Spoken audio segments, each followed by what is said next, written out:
In the heart of an untouched African wilderness, where the morning sun stretches its first golden fingers across the treetops, the forest begins to wake. A soft mist rolls over the thick canopy, and the air is alive with the sounds of life: chirping birds, distant calls of monkeys, and the rhythmic hum of unseen insects. This is a world ruled not by humans, but by nature herself, where every sound tells a story, and every shadow hides a secret. Among the tall grass and tangled roots, a narrow dirt trail winds quietly between the trees. Along this trail walks a woman, alone but not afraid. Her name is Maya, a wildlife researcher, gentle by heart and brave by nature. For years she has walked these forests to study the majestic lions that roam within. She knows their calls, their moods, even their silences. Today, however, she has come not as a scientist but as a friend of nature, someone who simply wants to observe and feel the pulse of the wild. The morning is calm. The light is still soft, painting everything in hues of gold and green. Maya carries her small backpack. Inside it, a water bottle, a camera, a rope, and a first aid kit. The earth beneath her boots is still damp from the night's rain, and every step releases a faint scent of soil and life. She pauses now and then, listening to the forest breathing. Her eyes wander, her camera ready to capture moments that no one else might ever see. A pair of hornbills flap overhead, their heavy wings echoing through the still air. A herd of impalas grazes in the distance, their movements synchronized like dancers in a quiet ballet. The forest feels peaceful, too peaceful, but in the wild, peace often hides something else, something waiting, something unseen. Maya feels it before she hears it, a shift in the air, a tension that only those who truly belong in the wild can sense. The birds suddenly fall silent. The cicadas pause. Even the wind seems to hold its breath. She stops walking and looks around, scanning the trees, the bushes, the tall reeds that sway gently ahead. Then it comes, a faint cry, barely audible. But to Maya's trained ears, it's unmistakable. A sound of distress, weak, frightened, muffled. It isn't a bird. It isn't a monkey. There's something deeper, something that trembles through the ground more than through the air. Her heart tightens. That's a cub's cry. She takes a step forward, her boots sinking slightly into the soft ground. The cry comes again, short, desperate. She turns toward it, pushing through the grass, her eyes darting in every direction. The forest becomes thicker, the air heavier. The path fades behind her, swallowed by roots and shadows. She knows she's moving into a less traveled area, but she cannot ignore that sound. Every instinct in her tells her that something is in trouble. The cries grow clearer now, and then suddenly she sees it. A small opening in the forest floor, darker than the rest, surrounded by broken reeds and disturbed earth. She crouches, carefully approaching. Her breath catches in her throat. There, half buried in the mud, struggling helplessly, is a tiny lion cub. Its golden fur is smeared with wet earth, its eyes wide with terror.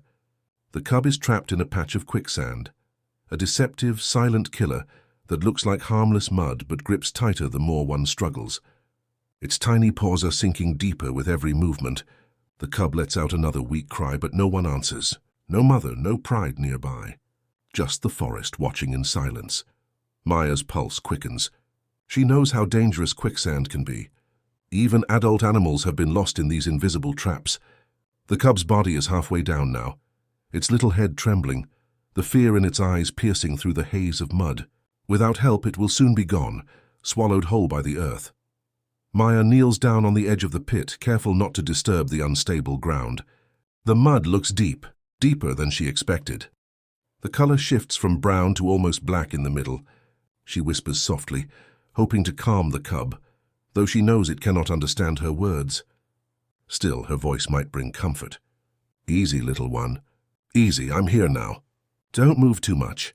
The cub blinks, exhausted, its cries growing faint. Maya glances around. No sign of the pride yet. That's both good and bad. If they were nearby, she might be in danger.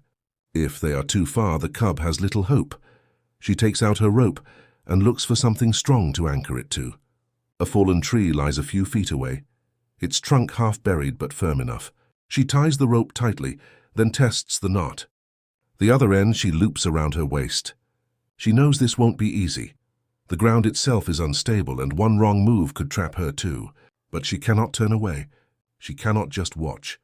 Carefully, she extends a long branch toward the cub, hoping it might grab onto something, but the cub is too weak to respond. Its paws slip and splash weakly. The mud ripples around it, hungry and slow. She needs to get closer. Taking a deep breath, Maya lowers herself onto her stomach, spreading her weight evenly, inching forward like a soldier crawling through the field. The mud sucks softly at her sleeves, sticky and cold. The smell of decay rises from below, thick, heavy, almost suffocating. She pushes past it, eyes fixed on the cub. Every inch feels like a risk, but she doesn't stop. She reaches the cub's front paw, trembling as she brushes away the mud with her fingers. The cub flinches but doesn't fight. Its strength is nearly gone.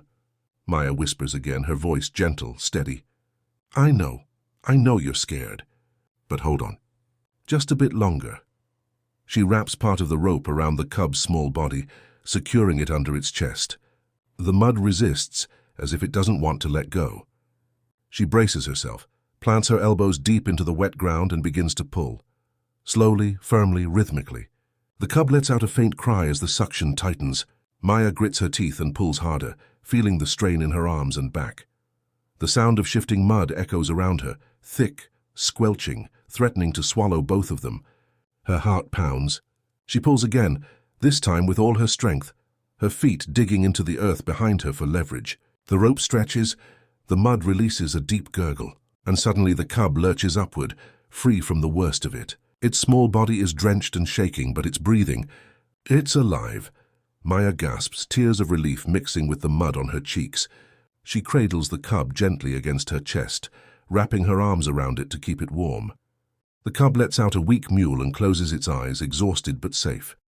Maya sits back, still kneeling in the muck, catching her breath. She looks around again, still no lions in sight. She knows she cannot stay here for long. The scent of distress travels fast in the wild. The mother lion could be closer than she thinks, and a lioness protecting her cub is one of the most dangerous creatures on earth. But in Maya's heart there's no fear, only calm understanding. She knows the language of nature isn't always spoken through words. Sometimes it's spoken through actions. The cub shifts weakly in her arms and Maya whispers, "It's okay. You're safe now." The warmth of her voice seems to ease the tiny creature. The forest, once tense, now feels still again, like it's holding its breath, watching this fragile moment of connection between human and beast. But deep in the distance, faintly through the trees, a sound breaks the silence. A low, throaty growl. Maya freezes. The cub stirs in her arms. That growl. It's unmistakable. The mother is coming, and she isn't alone. The low growl echoes again, deeper this time, rolling through the trees like thunder trapped beneath the earth. Maya's breath catches in her chest. Every instinct inside her tells her to move, to hide, to run. But she doesn't. She kneels perfectly still, the rescued cub trembling softly in her arms. Her heartbeat drums in her ears. She listens. The growl comes again, closer now. Then another joins it, and another. The forest, which just moments ago felt calm and forgiving, now hums with the quiet, dangerous rhythm of power. Leaves rustle somewhere ahead. Branches creak.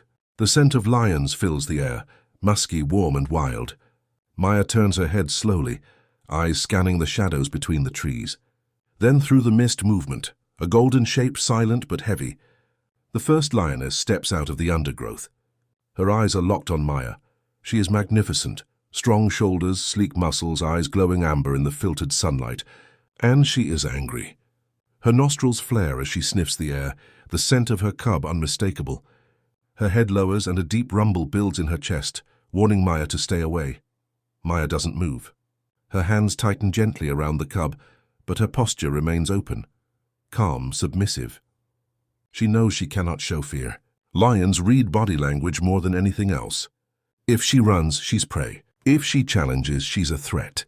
So she stays, breathing slowly, deliberately, trying to let the lioness see her as something else entirely. The lioness steps closer, her paws silent against the wet ground. Her gaze never wavers. Behind her, two more lionesses appear, fanning out slightly to the sides, their golden coats blending with the tall grass. A young male follows, his mane just beginning to grow, his eyes sharp and curious. And behind them all, emerging like a king returning to his throne, the alpha male, a massive lion with a thick, dark mane that ripples in the morning light. His presence alone changes the air. It's as if the entire forest bows in silence at his arrival. Maya's heart pounds. She counts 5 lions and maybe 6, all watching her. The cub stirs again, mewling weakly, its voice thin but alive. The moment that sound breaks, the lioness's demeanor changes. Her ears twitch. Her eyes soften for the briefest second. She takes another slow step forward, her growl fading into a low hum of confusion and concern. Maya feels that change, that shift in energy. The lioness isn't looking at her now. She's looking at the cub that Maya still holds close. Gently, Maya lowers her arms, bringing the cub nearer to the ground but not letting it go. She speaks softly, her voice trembling slightly but filled with warmth. "It's okay. I didn't hurt your baby. I helped it." Look, the lioness freezes. Her massive head tilts slightly, ears perked. She steps closer again, and Maya can now see the flecks of mud on her paws, the faint scar across her nose, marks of a mother who's fought before, survived before. The lioness stops just a few feet away, her breath visible in the cool air. The alpha male stands behind her, watching, unmoving but alert. The cub gives a faint cry again, lifting its head weakly.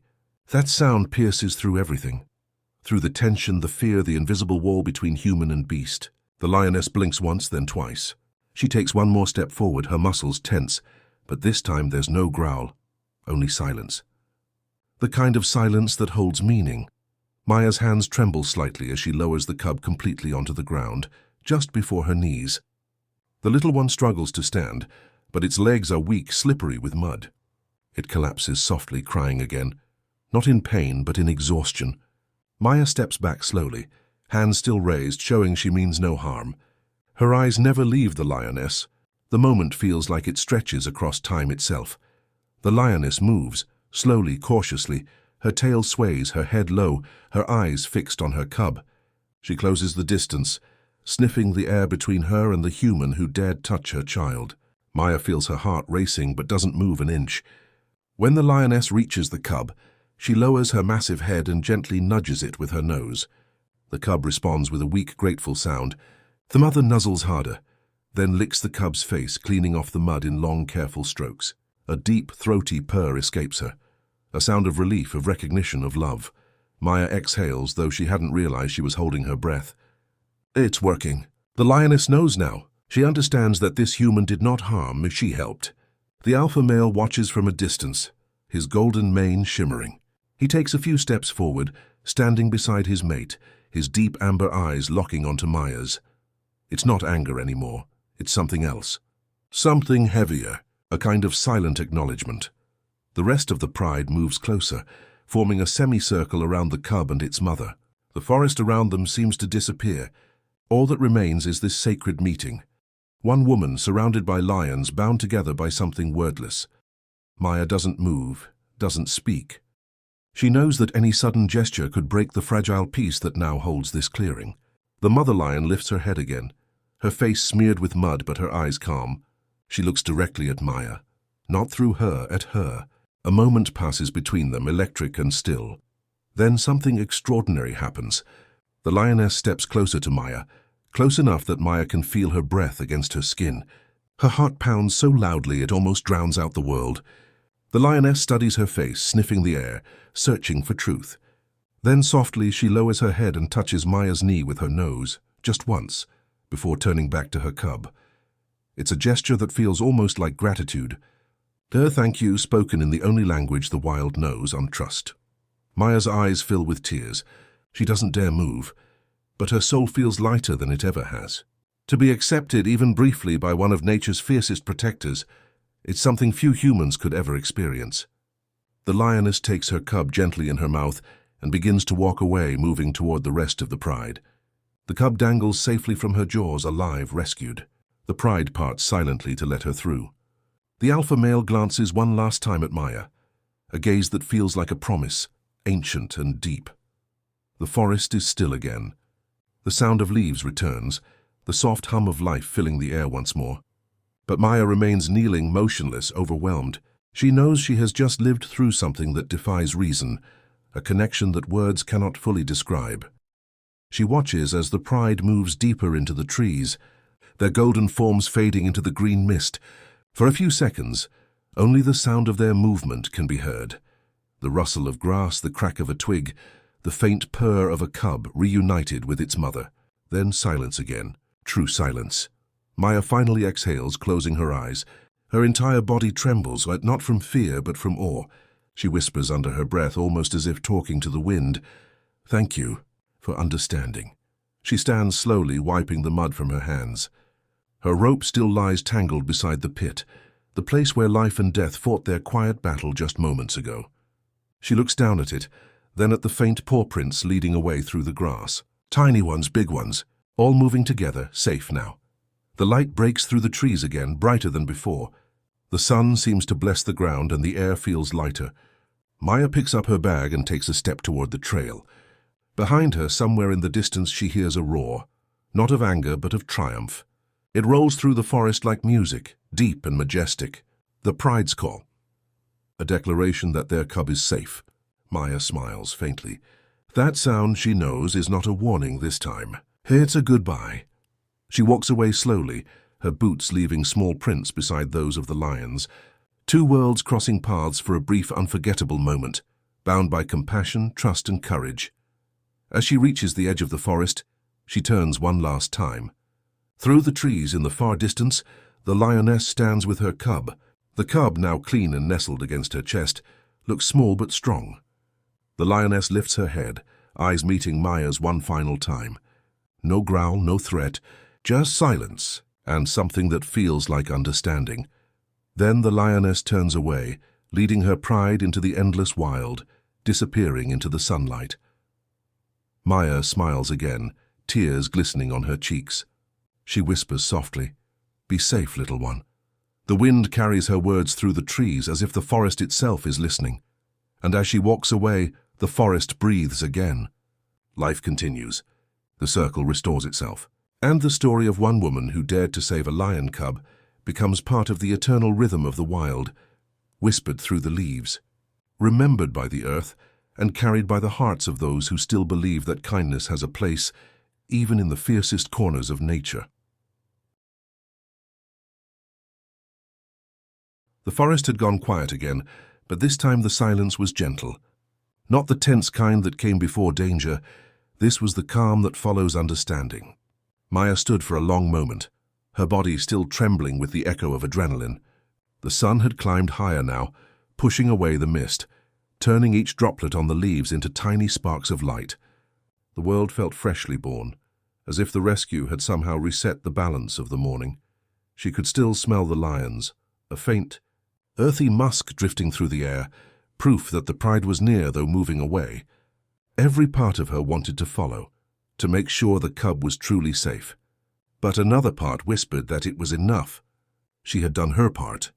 The rest belonged to the wild. Maya sank down on a nearby rock, her legs finally giving in.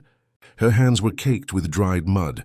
Scratches lined her forearms where thorny branches had grabbed her during the crawl. She stared at her palms for a moment, remembering how they had pulled the cub from the ground, remembering the feel of that small heartbeat against her chest. It was still there inside her, that tiny rhythm echoing softly like a second pulse. A soft breeze drifted through the forest, carrying the smell of wet soil and flowers. It brushed against her face, cool and tender, like a quiet thank you from nature itself. Maya closed her eyes, listening. In the distance, a hornbill called, followed by the faint chattering of monkeys. The forest was waking fully again, reassured, alive. She thought of the lioness, that brief moment when the animal's nose had touched her knee. She had seen intelligence in those eyes, recognition almost human. For a heartbeat, predator and human had understood one another. The memory brought tears again, unbidden but pure. Maya opened her journal, damp now, its pages smudged, and began to write. The pen trembled between her fingers. October 13th. I rescued a lion cub from Quicksand today. The mother came. The pride surrounded me, but they let me live. They understood. She paused, staring at the words. They looked impossible on paper. Who would believe it?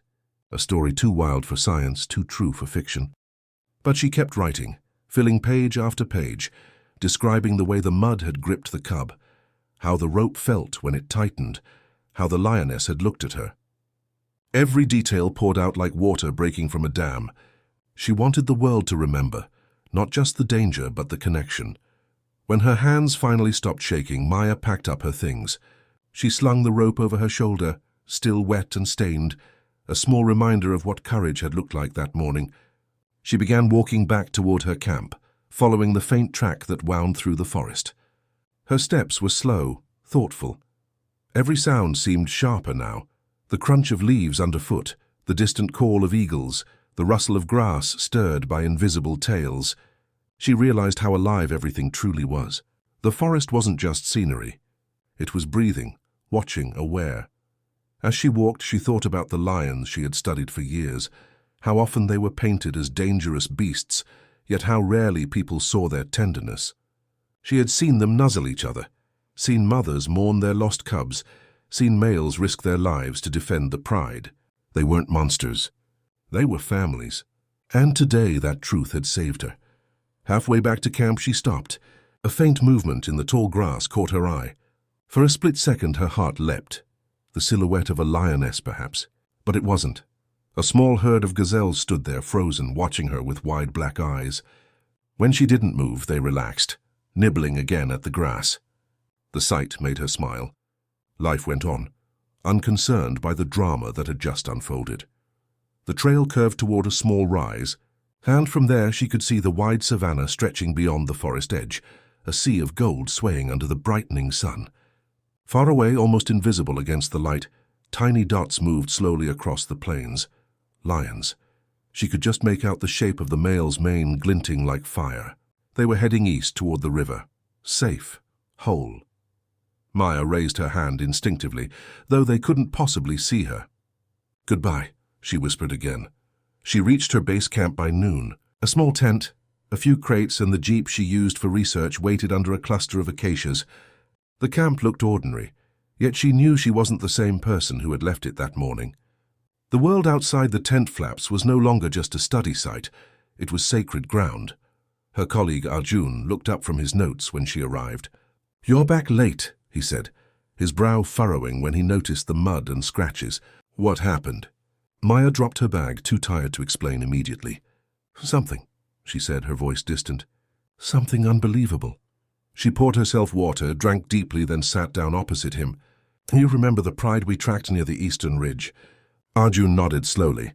"The one with the young male?" "Yes, them." She paused, searching for the right words. "Their cub fell into quicksand this morning. I found it. I pulled it out." He blinked, confused. You touched a lion cub?" "Alone?" She nodded. And the pride came. For a moment, silence. Then he laughed softly, disbelieving. "And you're still here to tell me?" "How?" Maya smiled faintly. "Because they understood."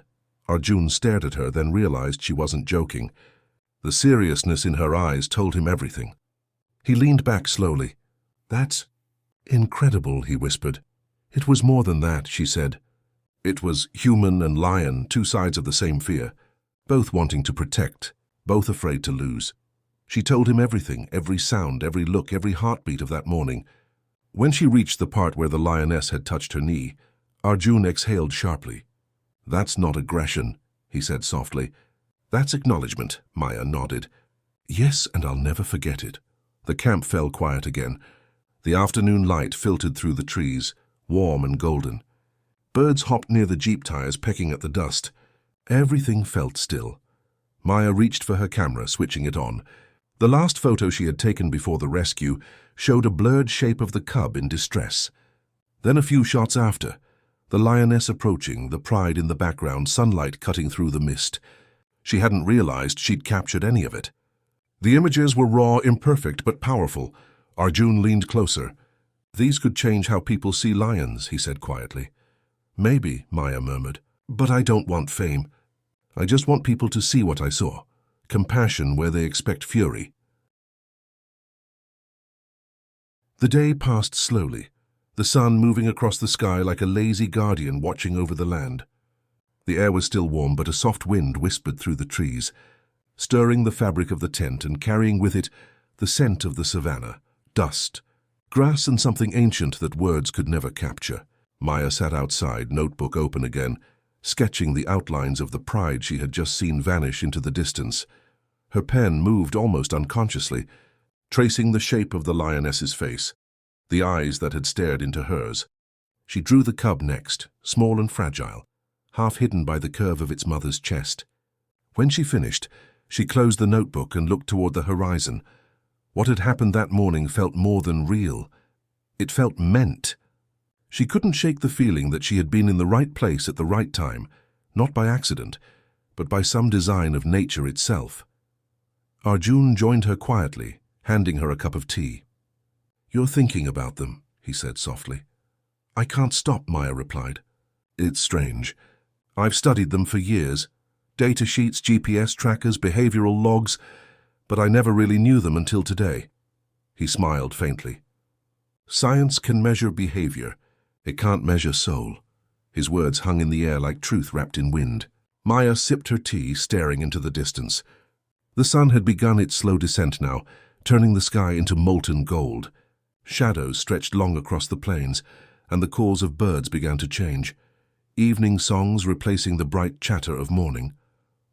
Arjun broke the silence again. "What will you do with the story?" She looked at him. "Tell it. But not as a scientist, as a witness. People need to see that the wild isn't our enemy." He nodded. "Then tell it with honesty." As darkness approached, Maya uploaded the photos to her laptop, saving them carefully. Each image glowed softly on the screen, a frozen moment from a world most people would never see firsthand. She paused at one photo, the lioness standing just a few feet away, her eyes locked with Maya's. It still made her breath catch. That look wasn't rage. It was recognition, she whispered to herself. She knew.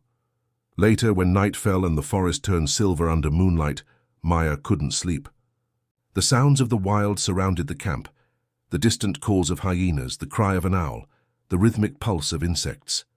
Yet underneath it all, she imagined she could hear something else, the low rumble of the pride somewhere far off, comforting and alive. She unzipped her tent and stepped outside. The stars above were endless, sharp and bright. She stood there barefoot, her toes sinking into the cool soil. In the stillness of the night, she felt a presence, not physical but spiritual. The forest, the lions, the earth itself, everything felt connected, part of the same great rhythm. She closed her eyes and listened. The wind moved softly through the grass, whispering secrets that only the patient could hear. She thought of how close she had come to danger that morning, and yet how gentle the ending had been. Maybe the line between danger and grace was thinner than anyone imagined.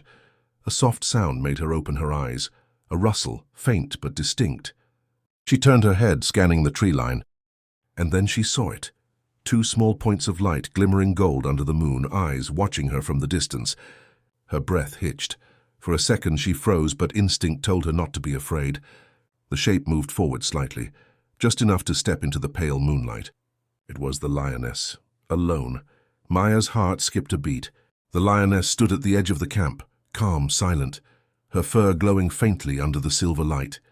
She didn't growl, didn't move closer, just stood there watching. For a long, breathtaking moment, human and lioness faced each other once more. Then, as if acknowledging something sacred, the lioness gave a slow blink, that soft, deliberate closing of the eyes that cats give when they trust. Maya felt tears rise instantly. She returned the gesture, blinking back slowly. When she opened her eyes again, the lioness had turned away, disappearing into the shadows as quietly as she had come. Maya stood there long after, the night air cool on her skin, her heart full. She whispered into the dark, "Good night, brave mother." The next morning, sunlight spilled across the camp once more. Birds sang their bright songs, and the smell of dew clung to the grass. Maya packed her equipment, preparing to leave for the nearby research base to report her findings. Before she left, she took one last look at the forest. She didn't see the lions, but she didn't need to. She knew they were there, somewhere deep within that endless green, living as they were meant to, their cubs safe among them. That knowledge was enough. On the drive back, as the jeep bounced along the dusty road, she reflected on everything. Humans had drawn a line between themselves and the wild long ago, a line of fear, misunderstanding, and distance. But that morning she had stepped across it, not as a conqueror or intruder, but as an equal. And the wild had met her halfway. At the research station, her report stunned her peers. Some were skeptical. Others were moved beyond words. The photographs and recordings spoke louder than anything she could say. Wildlife experts debated the behavior, calling it unprecedented empathy. But Maya didn't care about titles or theories. For her, it was something simpler, proof that compassion exists even in the fiercest hearts. News of her rescue spread quickly, photos shared online, stories retold in documentaries and conservation programs. People from across the world wrote to her, inspired by the connection she had formed. Many called it a miracle. Maya called it a reminder that nature does not always roar in anger. Sometimes it whispers in gratitude. Weeks later, when she returned to the same forest to continue her research, the air felt different, familiar, welcoming. She found tracks near the riverbank, big paw prints alongside smaller ones. The cub had grown. She smiled, touching one of the prints with her fingertips. "You made it," she whispered. For a while she sat there watching the river shimmer under the afternoon sun. A kingfisher darted across the surface, splashing into the water and rising again with a glint of silver in its beak. The circle of life continued, simple and pure. She took out her notebook one last time and wrote, "We think we protect the wild, but sometimes it's the wild that protects us from forgetting who we are." As she closed the journal, a soft roar echoed faintly across the plain. It was far, almost swallowed by distance, but unmistakable. She smiled. "I hear you," she whispered. The sound rolled away into the horizon, leaving the world quiet once more. The story of a woman and a lion cub would fade with time, retold in whispers, reshaped by voices. But the truth would remain. Somewhere in the golden grass, in the footprints along the river, in the bond that had defied fear, and in that vast, untamed heart of Africa, where morning mist and sunlight meet, a lioness would sometimes pause, lift her head, and look toward the wind, as if remembering a human face, and the moment the wild learned to trust. The months that followed transformed Maya's life in ways she had never imagined. What began as a solitary research mission in a forgotten corner of Africa had become a story that captured the world's imagination. Her photographs of the lioness and cub, the quiet exchange of trust between predator and human, spread across continents. Newspapers, documentaries, and online platforms called it the moment the wild spoke back. Yet despite the attention, Maya remained grounded. She often said, "It wasn't about me. It was about her, the lioness who taught us that compassion isn't a human invention." Back at the Wildlife Research Institute, Maya found herself speaking to halls full of students, scientists, and conservationists. Her presentation was not filled with numbers or charts, but with stories of connection, empathy, and silent understanding. Standing before hundreds of people, she would play the video of that morning. The audience would watch the cub limp into view, hear the desperate cry, see Maya kneel down, trembling but determined. Then the lioness would appear, a golden force of nature stepping out from the shadows. Every time the scene reached the moment where their eyes met, the room would fall into absolute silence. When the video ended, Maya would simply say, "She could have ended my life. Instead, she trusted me with hers." Those words lingered in hearts long after the applause faded. Soon, conservation groups began contacting her from around the world. They wanted her insight on building human-wildlife coexistence programs, especially in areas where conflict was rising. Villages near game reserves, farmers struggling with predator attacks, and park rangers under pressure from poachers all sought new ways to bridge the gap between fear and understanding. Maya didn't just want to lecture. She wanted to act. She returned to Africa, this time not as a lone researcher, but as the founder of a new initiative, the Whispering Plains Project. Its mission was simple: to protect the habitats of predators while educating nearby communities about coexistence. Instead of wars and guns, Maya believed in knowledge and compassion as tools of survival. With her small team, Arjun, a wildlife tracker, Nandi, a local teacher, and Jonah, a young veterinarian, she began working village by village. They taught children how to recognize animal tracks, how to store livestock safely at night, and how to respond calmly when predators came near. But more than lessons, Maya shared stories. She told them about the lioness, not as a monster but as a mother. She spoke of fear turned into respect, of danger turned into understanding. At first, people listened skeptically. Some shook their heads, saying, "A lion will always be a lion," but others, and especially the children, began to see differently. One evening, as the sun dipped below the horizon and the world turned amber and quiet, a little girl named Quito asked Maya, "Do you think the lion remembers you?" Maya smiled softly. "I think she remembers what we shared, a moment when the world didn't divide us." The program grew slowly but steadily. Drones monitored migration routes, and local rangers used GPS collars to track pride movements, reducing encounters near human settlements. Poaching incidents declined, and wildlife corridors started to heal. Still, not everyone approved. There were critics who said Maya's approach was too emotional, too idealistic. Some accused her of humanizing predators, ignoring the harsh reality of survival. She listened, quietly but firmly replying, "Science without empathy builds walls, not bridges." Years passed. The cub she had once rescued was now a grown lion, strong, fierce, and leader of his own small pride. Local trackers often sent her reports, noting his distinct scar on the left shoulder, a mark of survival. They called him Imara, meaning steadfast. Sometimes, when Maya sat by the fire at night, she would imagine Imara walking the plains under the same stars, unaware of how his story had changed human hearts. And somewhere, perhaps his mother, the lioness, still roamed the lands beyond sight, her legacy living in every heartbeat of her son. One morning, while inspecting camera traps near the forest edge, Maya found something that made her stop in her tracks. The camera had captured a sequence of images. First, a large male lion approaching a shallow stream. Then, beside him, two cubs, playful, tumbling through the grass. And just behind them, a familiar shape, a lioness, older now but unmistakable. Her eyes still held that same deep intelligence. Maya stared at the screen for a long time, her throat tightening. "You made it," she whispered again. "You really made it." She printed the photo, framed it, and placed it inside the research tent. For her, it was more than an image. It was proof that compassion leaves footprints even in the wild. That night, the wind picked up, carrying distant roars across the valley. Maya sat outside watching the stars, listening. The fire crackled softly beside her, and Arjun joined her once again, a quiet smile on his face. "They're close tonight," he said. "Yes," she murmured. "And they sound stronger." He handed her a notebook. "The International Wildlife Foundation wants your final proposal for the sanctuary extension. They're offering full funding." She looked up sharply. "Full funding? That's unbelievable," he finished with a grin. She laughed, the soundlight in the warm night air.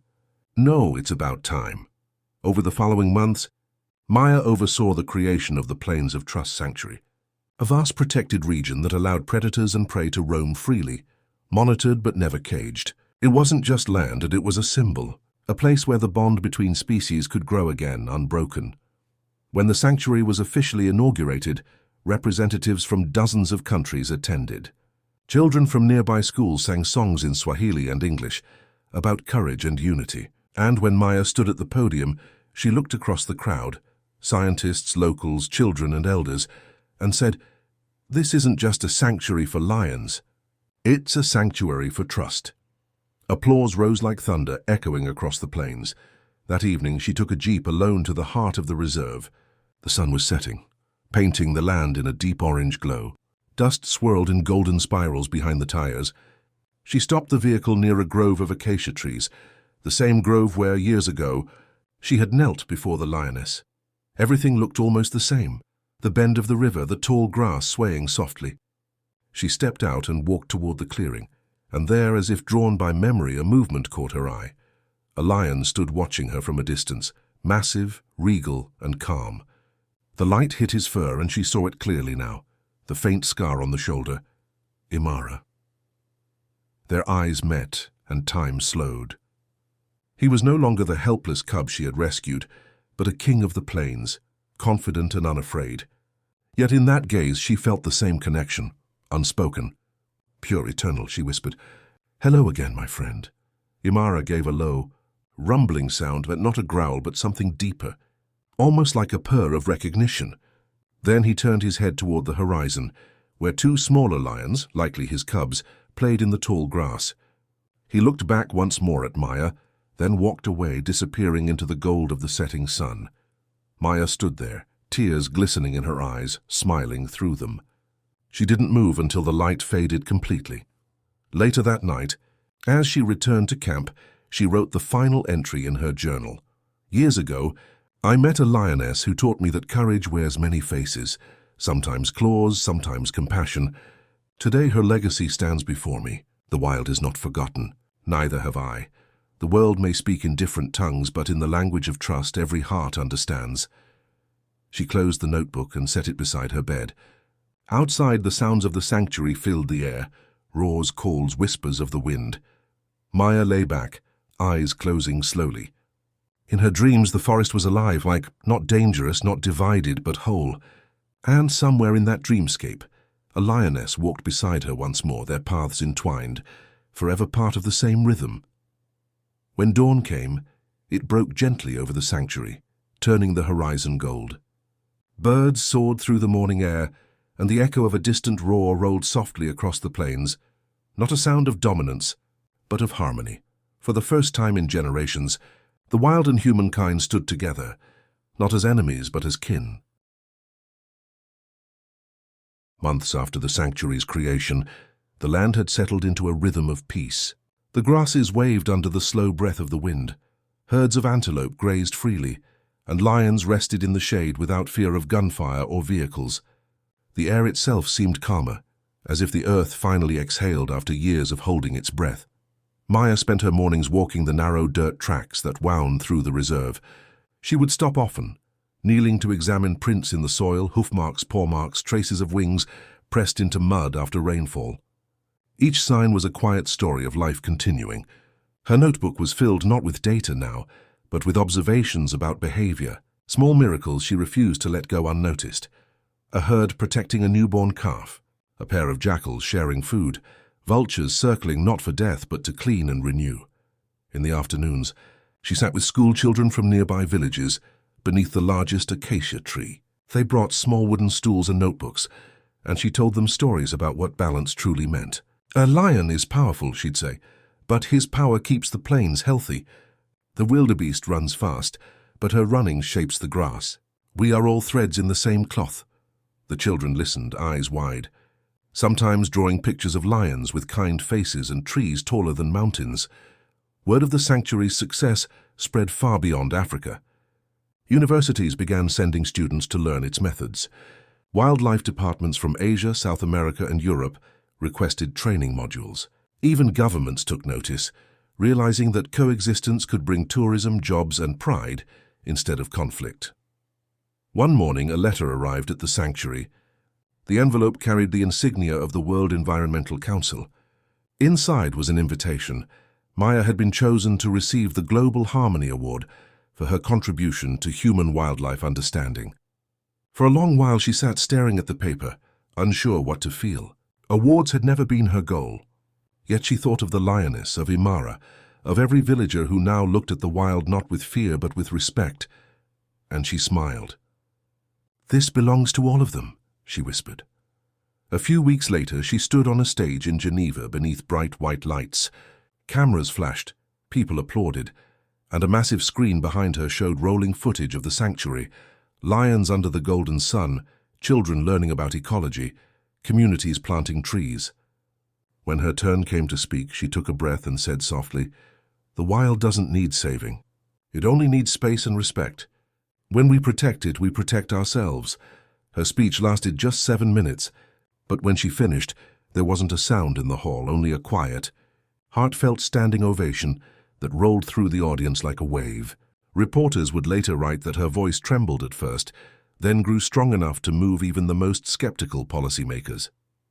After the ceremony, she declined interviews and returned home quietly.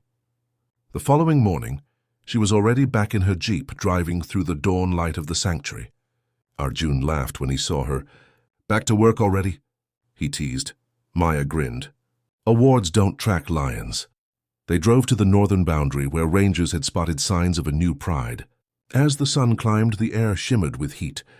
They parked on a small ridge overlooking the plains. Through binoculars they saw them, 4 lionesses resting near a waterhole, 2 males lying in the grass, and among them, her cub only a few weeks old tumbling around clumsily. Maya lowered the binoculars slowly, her heart tightening. "Another generation," she murmured. "Another story beginning." For hours she and Arjun watched in silence. The cub darted after butterflies, pounced on its mother's tail, then rolled over, defeated by its own smallness. The lioness, patient and regal, nuzzled it close. Maya's eyes glistened. She could still remember that day, years ago, when another cub had struggled in the mud, how the world had seemed to stop until compassion bridged the divide between species.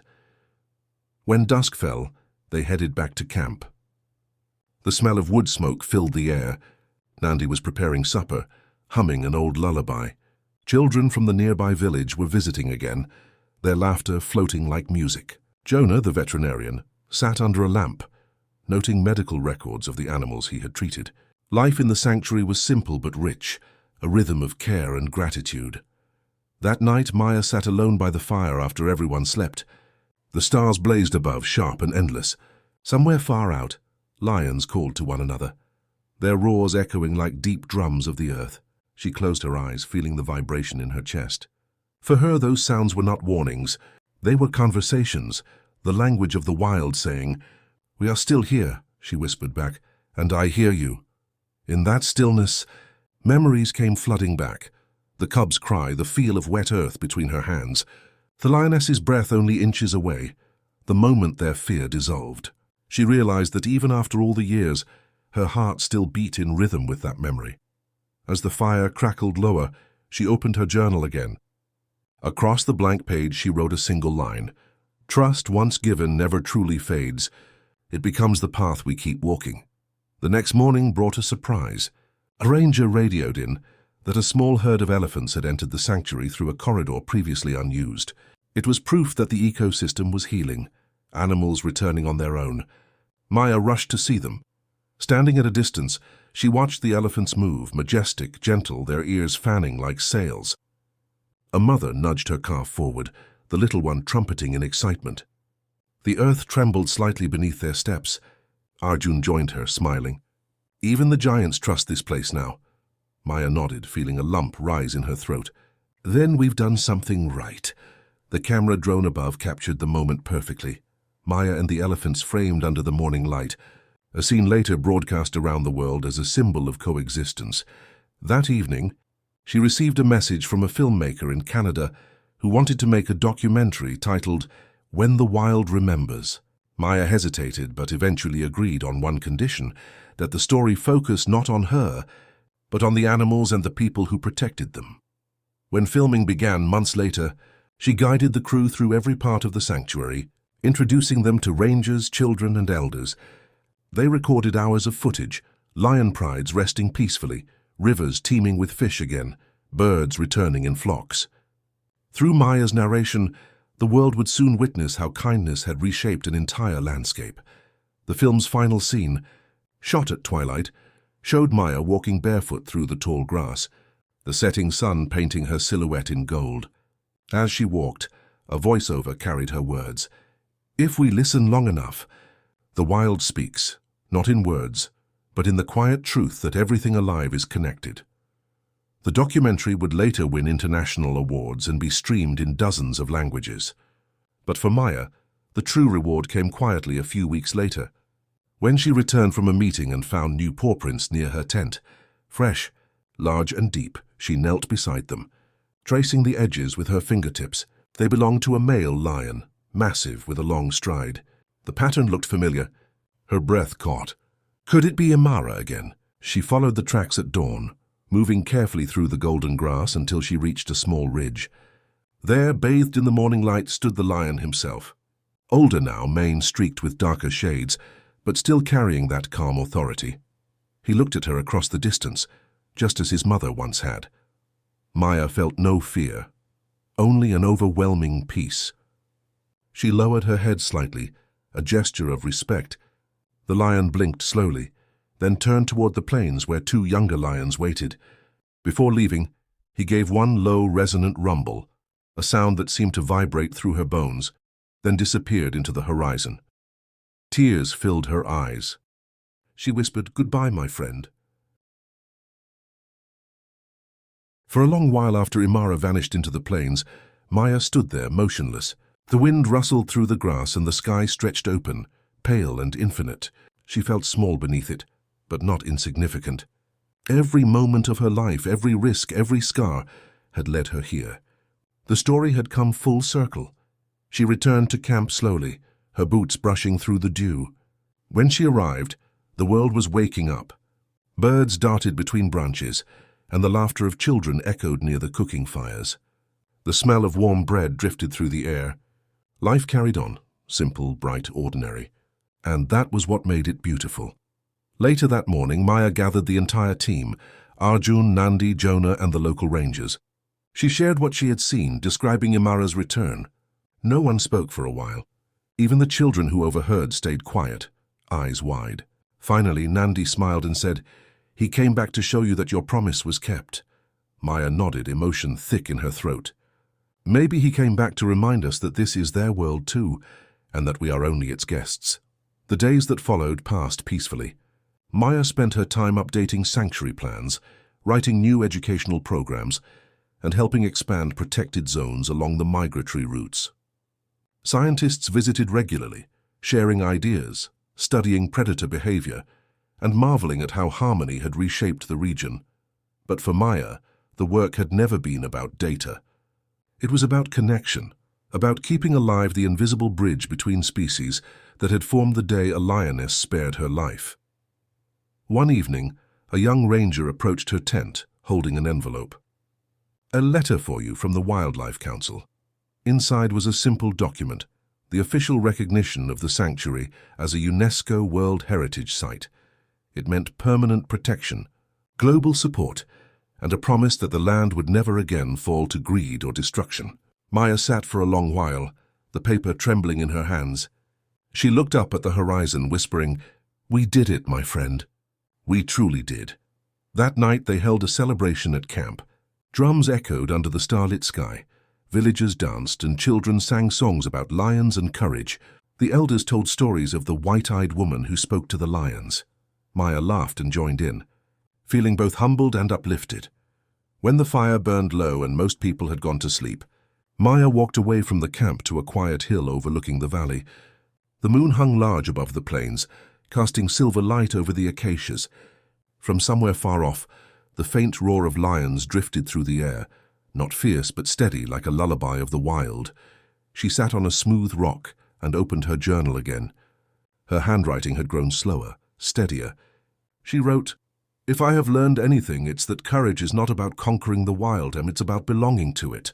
The lioness who spared me gave me more than my life. She gave me purpose." She paused, listening to the wind. "I don't know how long I'll walk this path, but I know this. The wild remembers kindness. And as long as one heart chooses empathy over fear, the connection will never die." She closed the journal gently and looked out over the plains, glowing softly beneath the moonlight. She could almost imagine the lioness there again, her golden eyes shining in the dark, watching silently, not as a guardian, but as an equal. Years passed. The sanctuary became a living model across continents. Maya's methods were studied, replicated, and woven into global conservation policy. Thousands of students came to learn in the field she once walked alone. Every visitor was told the same story, the one that began with a woman, a lion cub, and the courage to act from the heart. Even after Maya grew older, her mornings remained the same. She would rise with the sun, walk among the grasslands, and greet the animals she had come to know as neighbors. She moved slower now, her hair touched with silver, but her eyes still carried that same gentle fire. One dawn, many years later, a young filmmaker found her sitting beneath the great acacia, sketching in her notebook. He had come to interview her for a new project about women who changed conservation. He asked, "Dr. Maya, after everything you've done, what do you think is the most important lesson humanity needs to learn?" Maya looked toward the horizon, where the first light of day brushed the earth gold. Her voice was soft, almost a whisper. "Listen," she said, "just listen. The earth speaks in ways we've forgotten. The rustle of leaves, the breath of the wind, the roar of a lion. They're all part of the same story. When we stop trying to dominate, we begin to understand. The filmmaker lowered his camera, quietly moved. "Do you ever think you'll leave this place?" She smiled faintly. "Why would I? My heart found its home here, in the silence between two species that chose trust over fear. As the years turned, the sanctuary thrived. Herds multiplied, predators balanced the ecosystem, and the once barren stretches bloomed with wildflowers again. The local communities prospered too, living side by side with the wildlife they once feared. They called the land Eneola Amani, the place of peace. When Maya finally passed away peacefully one night, her journal rested open beside her bed, the final page filled with her neat handwriting. "To the lioness, to Imara, to every creature that reminded me what life truly means, thank you. May we never forget that love in any form is the most powerful roar." The next morning the camp was quiet. A single lion's roar echoed across the valley, low and mournful, rising with the dawn. Those who heard it said it sounded different, longer, deeper, as if the wild itself was saying goodbye. In time, her ashes were scattered at the same grove where she had once knelt in front of the lioness. The acacia trees swayed in the soft wind, and sunlight fell like gold dust on the grass. Arjun, now an old man, placed a small stone at the base of the tree. "She belongs to the wild now," he whispered. And as they turned to leave, a lioness appeared on a nearby ridge, watching them in silence. Her eyes glowed amber under the sun. She gave one low rumble, not of warning but of recognition, before disappearing into the tall grass. The people stood frozen, tears shining in their eyes. Nandi finally murmured, "The wild remembers." From that day forward, visitors to the sanctuary would often stop by that grove. Some swore they could still feel a presence, a whisper in the wind, a soft warmth in the sunlight, as if the spirit of the woman who once saved a cub still walked among them, guiding every step taken with kindness. The sanctuary endured for generations. And on quiet nights, when the moon hung high and the lions roared in the distance, the sound carried something deeper than power. It carried gratitude, because somewhere in the heart of Africa, a story lived on, of a woman who looked into the eyes of a predator and saw not danger, but kinship, of a lioness who, instead of striking, chose trust, and of a bond that reminded the world that compassion once awakened can never be silenced.